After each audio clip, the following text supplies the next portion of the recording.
Hi besties, welcome back to my channel.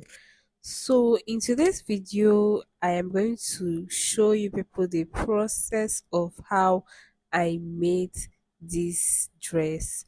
Disclaimer, this is not a detailed video, so please do not expect to see everything in this video because I just made this video because there were a lot of requests on how I made the dress and how I attached the yoke, especially. So, this video is more like specifically for the yoke because while I was making this dress, I never filmed a detailed tutorial on it. I just made short clips and process videos, so that is what I'm going to be using to teach you people or show you people how I was able to achieve the yoke. Like I said, this video is more like a process video. So please bear with me and I hope you will get one or two things from this video. So if you have any questions, do not hesitate to drop it in the comment section. I will be there to answer all your questions and help you out in whichever way I can. So please, as you watch, do not forget to like and share to your friends, and most importantly, don't forget to subscribe to my channel because in this channel I have a lot of things in stock for you guys. So do not just watch and go like that. Make sure you subscribe so that you can see more videos like this in the future. Thank you.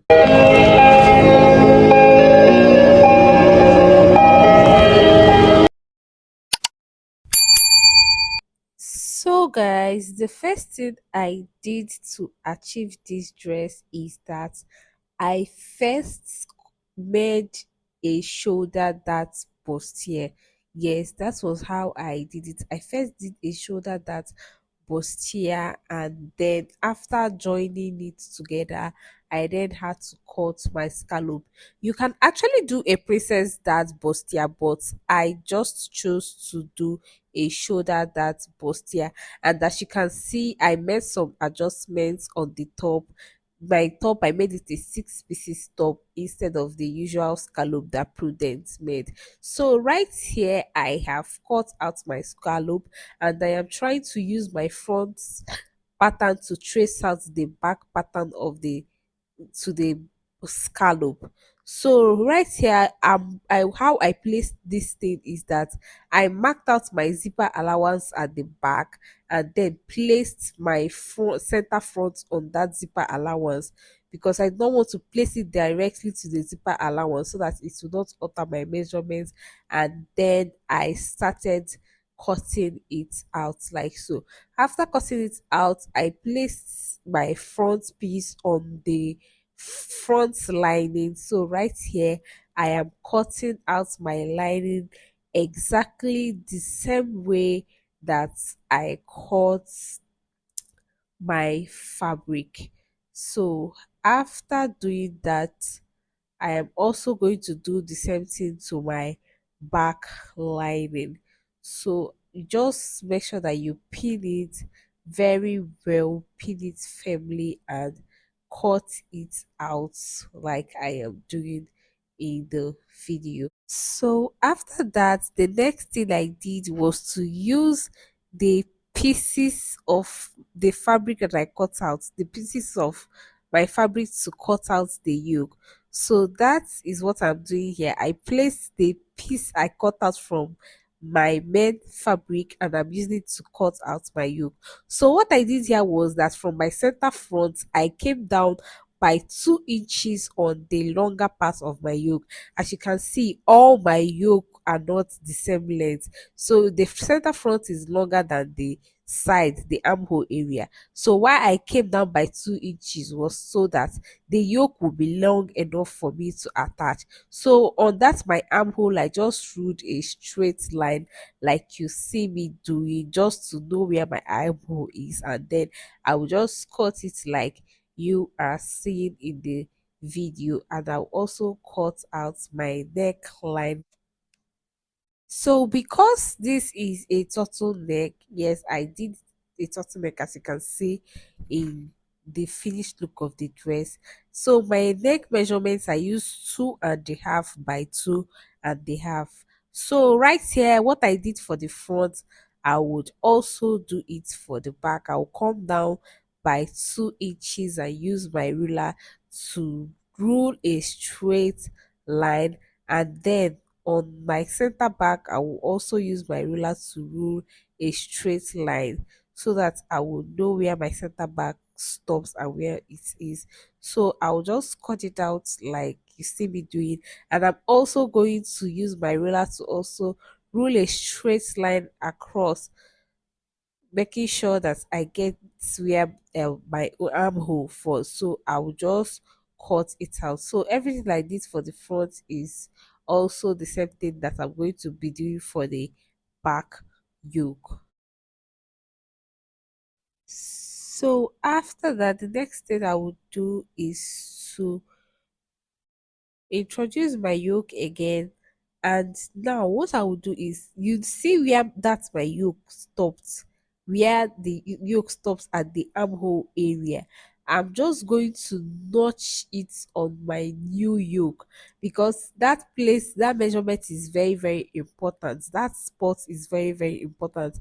It will guide you on how or where your yoke is going to start from, because you know that your neckline is a scallop neckline, so you would not really know where it started and where it stopped. So it is that notch there, that place the armhole stopped, is what is going to guide you to attach your yoke to your dress. So the same thing that I did to the front yoke, I'm going to do it also to the back. So the next thing I'm going to do is to place my hard gum stay or your peplum stay at the neck area, at that scallop area. So this is to give it more support, because if you don't add this, the scallop is going to be falling. So you need to just put something hard at that area so that it's going to give it stability. So I'll just use my iron and iron it, and then after that I would cut it out. Now it is time to attach the yoke. So right here, this is the wrong side of my yoke and this is the front side. So how you're going to place this is that the front side is going to face the lining. So that's how you place it. Then you remember that notch there, that notch that we did. So you see exactly where I placed my lining, my yoke on, is where you're going to place your own. Where that scallop stopped is where you are going to place that notch, because the remaining part is the armhole curve. So right here now, when you place it and after running a straight stitch, this is how you're going to join it. So this is how is going to look. But you're going to place your main material front side facing the front of your lining, and then stitch it. So after stitching, this is what it's going to look like. So you just, when you're joining it together with your lining, you're just going to follow the scallop shape and just sew it all the way down. I just hope that you guys understand. So you see where my hand is running through, that is how you're going to top stitch your lining. And then when you top stitch it, you then um you know how to join your lining and your fabric together. So this is the back side, and I'm going to come out by 1 inch for my, this is the back lining and I'm trying to attach the back yoke. So I will just come out by 1 inch. That is for my zipper allowance so that the yoke doesn't go into the zip. So I'm just going to place my yoke. Remember that notch.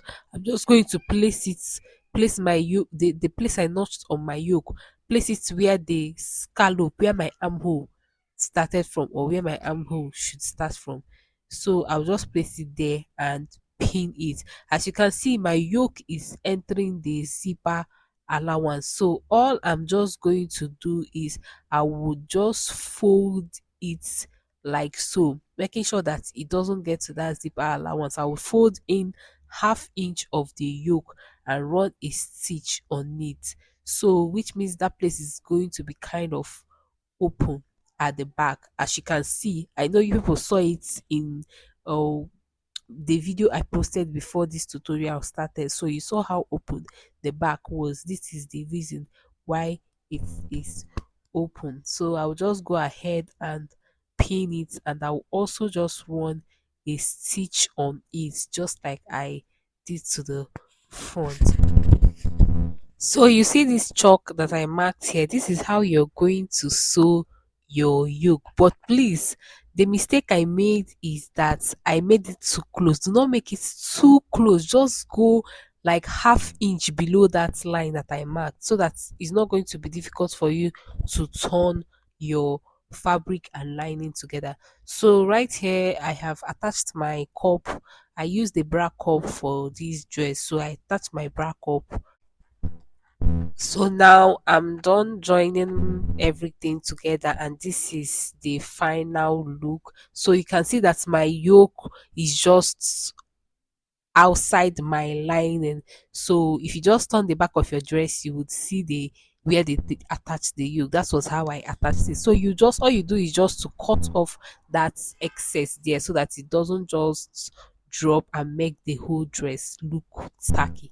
So that is it for this tutorial, guys. So for my sleeve, I just cut out a basic sleeve and made some alterations on it. So I also cut out my 90-degree flare for the extension of the sleeve. So for my sleeve, how I attached my sleeve, everything I did on this neckline is the same thing I did on the sleeve. I used lining, I attached the yoke on the lining, as you can see in the inside, the same way I attached the yoke on the bodice is the same way I attached it on the sleeve, as you can see. So how I got the sleeve is that I measured the where my lace is going to start from, because you know that this scallop, this is where it started from. So that is the same place it's going to start on my sleeve. So I used my tape and measured from my shoulder to where that scallop started. So when I measured it, that was I now placed the same measurement on my sleeve and then cut it out. When I now cut it out like I did here, I then used that pieces. I used that pieces to then trace my yoke, to trace the remaining pieces of the sleeve, just like I did to my yoke. I don't know if you guys understand what I am saying. Now this is the inside of my sleeve, and this is exactly what it looks like. As you can see, the same way I attached the yoke on the body, this is the yoke on the body, is the same way I attached the yoke on the sleeve. And then after attaching my turtleneck, this is what it looks like. I then added a hook and eye on the turtleneck. I don't know if you guys can see it. Yes, I added a hook and eye on the turtleneck. So that was how I was able to hook it. So here is going to be open.